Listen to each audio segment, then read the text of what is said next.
So let's talk about collaboration. We are going to work with several apps, so we're going to see how to interact with them. So what I've done so far, if you go to our Codiri GitHub user, github.com/Codiri, you see that I've already created for you the free apps you are going to work with, right? So if you check the details of each individual app, this is pretty much the same thing that you've done before the beginning of the bootcamp, right? So this is just a create React app application. It's a skeleton, it's something very simple, right? So what I would like to show you today is how to interact with this application, right? At the moment, these free applications are created as part of the Codiri user. But in reality, you are going to somehow copy them to your personal repo, right? And we'll see how to interact with it. So what I'm going to show today is what I already done for the alpha app. So people working on the alpha app, you don't need to do it. So I'm going to do it for the Bravo app, which is homeless and hungry. So people working on Charlie, you'll have to do it by yourself. That's life.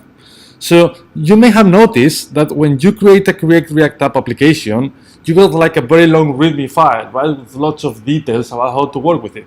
I mean, this is cool, this is nice, but it's very impersonal, right?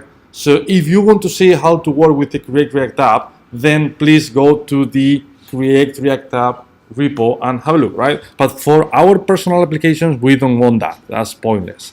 Because of that, the very first contribution I'm going to do to your applications is I'm going to update the README, right? So that should serve as an example about how do you need to proceed, right? So as I said, I'm going to change the README for the homeless and hungry applications. And how I'm going to do it? So the first thing you need to do, and this is quite important, is you need to go using your personal account. You need to go to Codiri and then select the app you're going to work with, right? Which is this one, right? So the first thing we're going to do is we're going to fork the project. You can see a fork button on the top right. So when you click on fork, you see it's kind of copying the project to your personal space. You can see now, this is my username, and this is the app. And here we got a very interesting message that says that this project is forked from somewhere else. It's like a copy, right? So you are going to work with the copy of the themed repo you are going to work with, right? So as I already forked it, I can check it out. So I can download the repo to my laptop, right? How can we do it? So you see this clone or download button. So the only thing, you click on it and you see clone with SSH. It's important that you do that, clone with SSH. Please don't do clone with HTTPS. If you do clone with HTTPS, you'll then have authentication issues. You'll have to set up your credentials every time you want to commit and push. As we don't want that, just select clone with SSH. And then we copy the content on the input text. So what we're going to do now is we're going to download the project to our laptop, right? So you can see that here I literally created a few folders for the different applications. So I'm going to jump to Bravo, and then I'm going to jump to fork. You can have a different folder structure, of course, but the important thing is once you found the folder where you want to have your project in, we can type git clone, and then you paste. Well, you copy first. I thought I copied. You press that. Yeah, you paste, exactly. You paste that, right? So then you type enter, and it will start downloading the repo, right? As the project is available locally, obviously you have to run npm install and these things, you remember?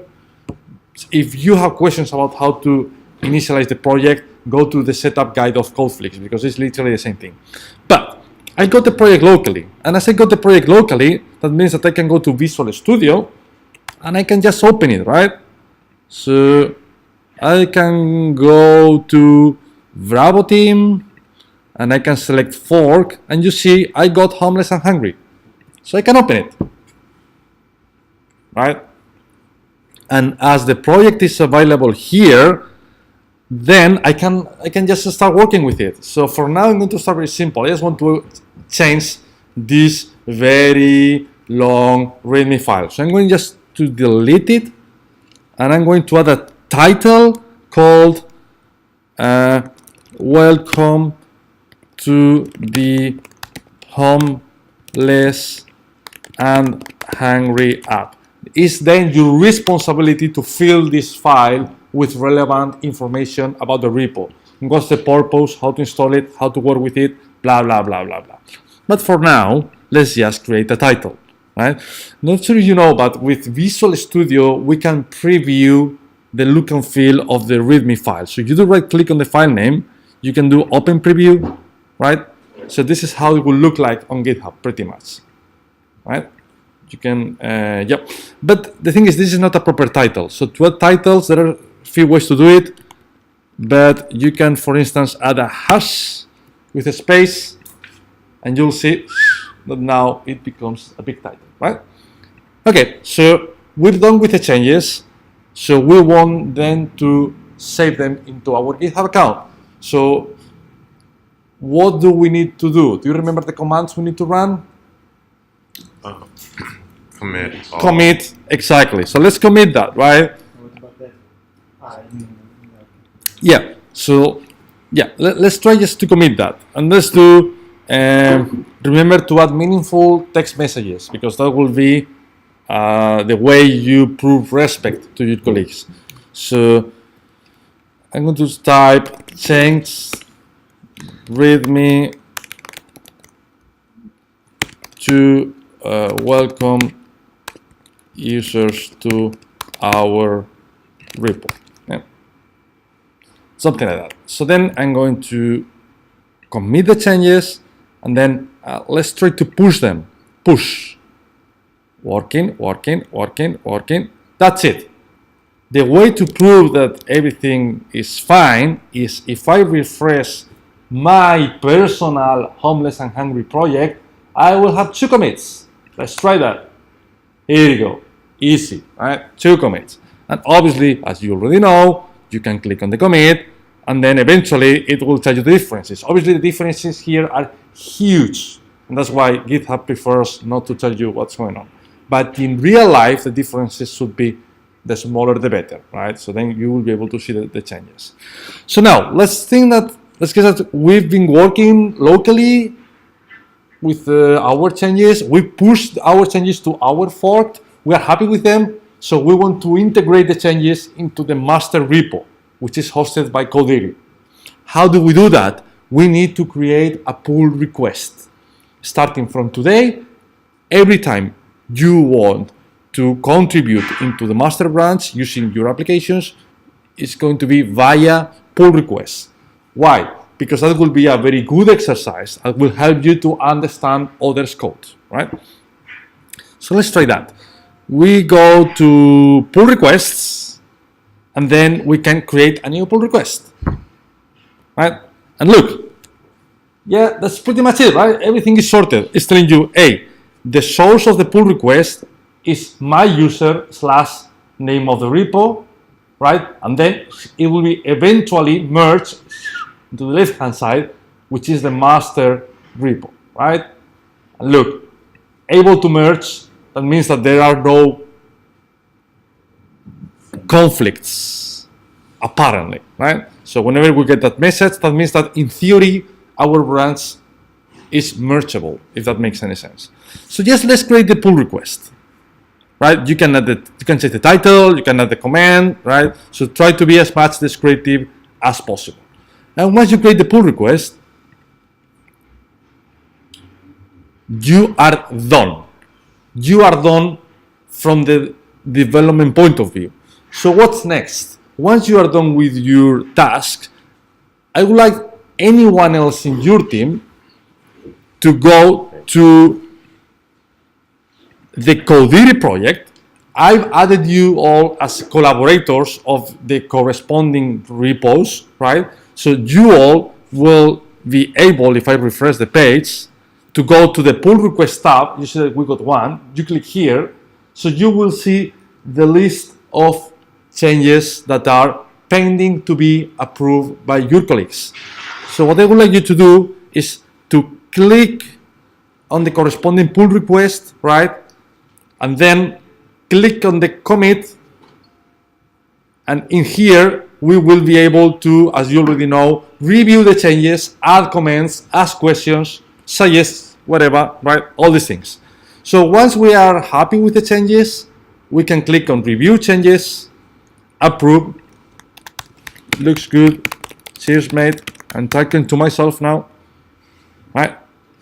So I'll complete the process. So now you can see that the changes have been approved. As the changes have been approved, now we can merge. Merge is the very final step where we can squash and merge. Do you remember what squash means? Exactly.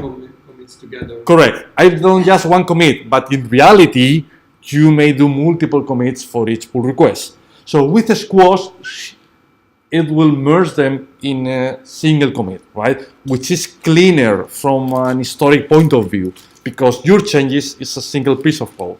So then it will be easier, for instance, to revert them if you do something wrong and we want to roll back to a previous version. So let's squash and merge. Let's hit the green button. Let's confirm we're happy with the changes. And, right? So then the changes are already in the master branch. At this stage of the journey, we don't want to delete any branch like you've been doing because we want to keep your fork alive because you'll keep adding pull requests, right? So if I go to code, right, I check the list of commits. Yeah, so in here, right, you can see that, you see the recent commit. So obviously, as usual, you can go into the details and you can see what happened. Again, unfortunately, I cannot see the differences because they are massive, but obviously we can see what's going on, right? So that's pretty much it. I'll be monitoring that. So please make sure that someone else in your team helps with the review.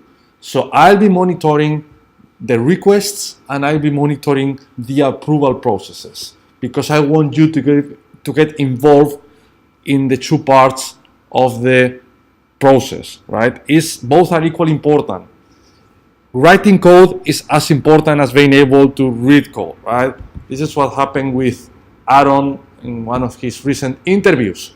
So he wasn't asked to write any code. He was asked to read others' code. So this will be a very valuable exercise to get used to read and understand different styles of coding, right? And that's pretty much it. Questions? How do we deal with conflicts? How do we deal with conflicts? That's a really good question. And I don't want to explain that now because to understand conflicts, I don't want you to have any conflict, but once you have a conflict, I would like to have a separate session to explain how to deal with conflicts. I'm pretty much sure this will happen. It's one of the most complex scenarios in software programming. The money change a file, and in parallel, I change the same file, and even further, we change the very same line. So once we try to merge that, it's a conflict, right? Which change is the valid one? We'll see how to control conflicts, which may be very painful. So we'll see how to fix them in the short term, and in the long term, we'll see how to minimize the chances to get conflicts. I'll tell you something quickly. Obviously, if you do everything in app.js, the chances to have a conflict are huge because you will be all changing the same file. However, if you get the habit of splitting your files into smaller components, our files you'll have more files, and consequently the chances to touch the same file at the same time will be lower, right? Any question? No? Right? So everything should be sorted. Alpha team, Bravo team, you got the README file already sorted. Charlie team, you'll have to do the same thing. Apart from that, you will all granted. So for instance, if I go to settings of the Bravo team and I see the list of collaborators, you see your names here, right? So that means that you should already be able to both send pull requests and especially review and approve pull requests. Again, take your time reviewing other changes. If I see, and I will see, and I will be inspecting that continuously, if I see that someone does something wrong, radically wrong, and someone else approves that, I'll complain about both persons, right? Because first of all, because of writing bad code, and then especially the reviewer because of ignoring the fact that someone wrote bad code, right? So we can approve changes for like this Yes. because you gave us permission. Exactly. You can approve changes on your app because I gave you permissions. If you are collaborating with an open source project like React or like Angular or like any JavaScript library, you will be able to make a pull request, but you won't be able to approve it, obviously. But in this particular case, I want you to play both roles, the requester and the reviewer. That's why I gave you access to Code80, to the master branch, to review other changes. That's it? Yeah. Thank you, guys. Is it enough for one person